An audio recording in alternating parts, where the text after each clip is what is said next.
With a flight path to Libya resolved, the terrorists can finally agree to swap the 15 hostages on board the plane for the flight crew and government officials waiting at the airport terminal. The exchange takes place on the airport tarmac, meters from the plane. When Ramli Omar and myself, we walked up to the plane, and we were asked to sit down in the front compartment of the plane itself, with Ramli Omar seated in front, and I sat in the row behind him. And the other two Japanese hostages were also asked to sit one behind the other on the other side of the aisles. 10 hostages are released, but with 5 remaining, the situation turns ugly. Deputy Commander of Police Zaman Khan recalls the terrorists' hesitation to release the U.S. consul and the Swedish diplomat. Even at the last moment, when we exchanged the hostage with the Japanese prisoners, the Japanese Red Army were trying to hold back. They wanted us to hand over the Red Army prisoners first before they release the hostage. I said, no, you hand over. You hand over the last group of hostage, we'll give you the last friend of yours if you want. The hostages wait in uncertainty over their fate. But the terrorists finally give in, and the hostages are released to the Malaysian authorities. When I was released from the plane, I feel very relieved. Means that all these things happens according to the plan. Nobody get killed, and I feel that what has been done is good. But for the Malaysian and Japanese government officials on board the plane, their drama is about to begin. Osman Kasim remembers being warned about disturbing the terrorists. They were all at the back of the plane. After we have entered the plane, they drew the curtain and they told us that we are not supposed to go behind to the back.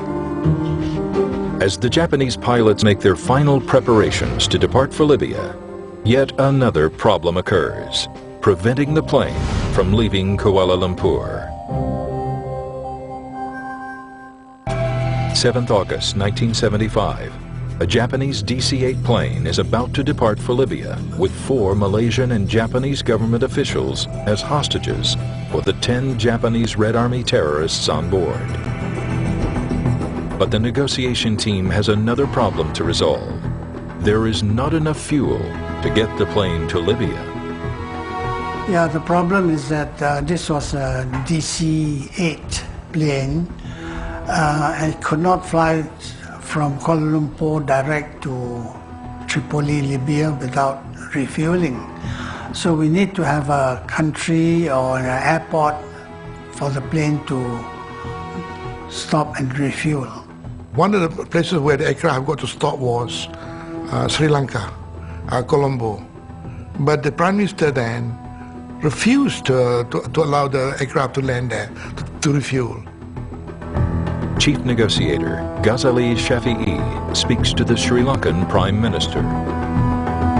After some persuasion, she agreed that the plane could stop at Colombo Airport and refuel, but on condition that the door of the plane should not be open. If the plane doors open at all, Sri Lankan troops are under orders to open fire on the DC-8 aircraft.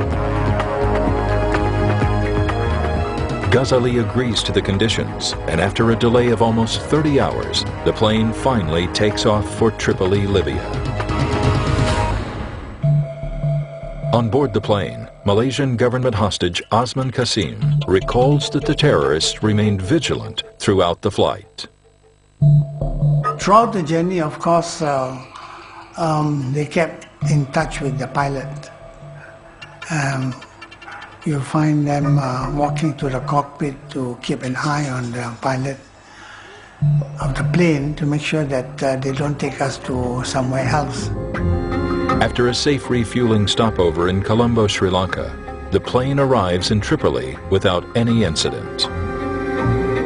On 8th August 1975, 5 days since the siege on Kuala Lumpur, the Japanese Red Army's reign of terror ends in Tripoli. When we arrived at Libya, some Libyan officials entered the plane and walked straight to the back of the plane to talk to the Japanese Red Army terrorists. After some time, the terrorists were asked to leave the plane, and as they walked past by, one of them offered his hand and shook my hand. On 10th August, Malaysian government officials Ramli Omar and Osman Kasim returned to Malaysia as heroes. The 10 Japanese Red Army members are subsequently arrested, but there is a lack of evidence to incarcerate them. So Libyan keep all members under house arrest, more than half a year, and of course they prepare the court by Libyan authorities, but they couldn't find out, so one by one they released. The Japanese Red Army members continue their reign of terror for another 15 years, attacking 5 more embassies in Asia and Europe.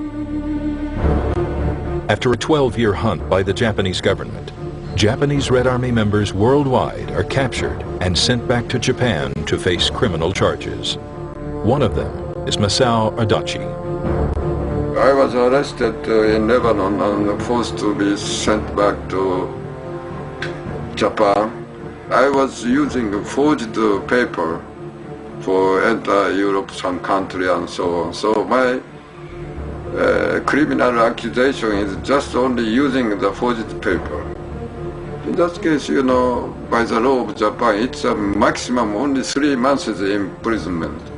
But for court itself, it would take 1.5 years. So I was in prison 1.5 years. In November 2000, Ms. Fusako Shigenobu, the ringleader of the Japanese Red Army, is arrested and given a 20-year sentence in 2006.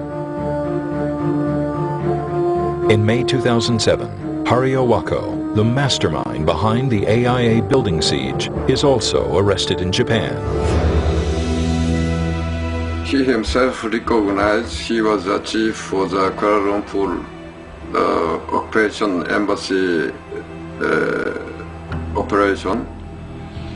Mr. Wako, he was sentenced for the life sentence, life imprisonment. One of the world's most notorious organizations finally comes to an end.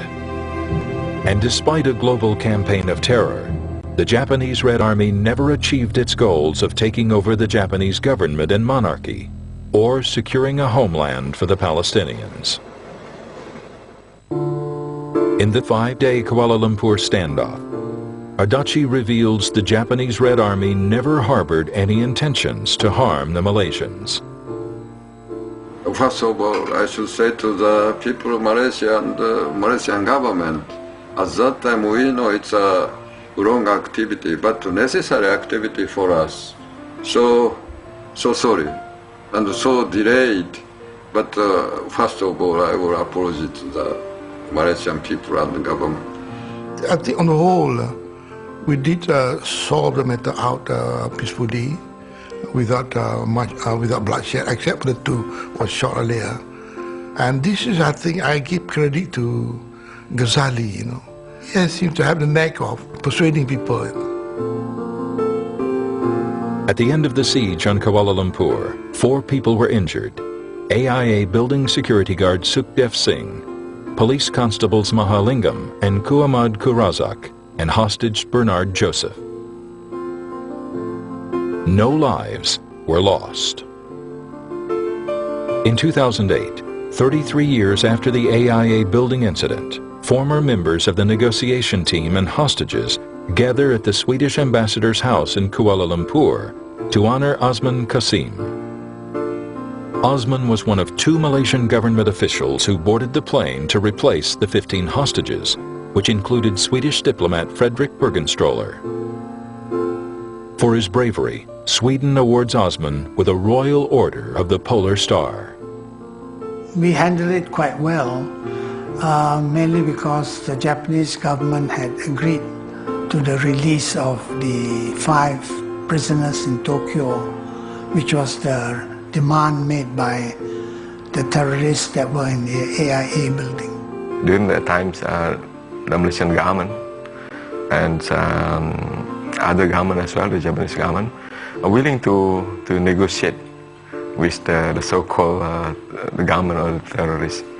So in that sense, I feel syukur, I feel pleased, syukur alhamdulillah, that's all. I am still alive now.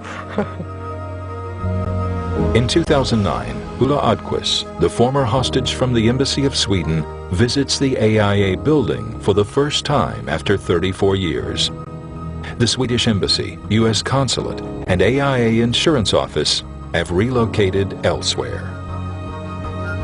Before taking a new step, you must be ready to leave the other steps behind. That doesn't mean that I would forget about it, but I am going forward. When we went to the AIA building, to the 9th floor, I could feel my heart was pounding a bit. And it was as if I found that part of my soul that I left behind.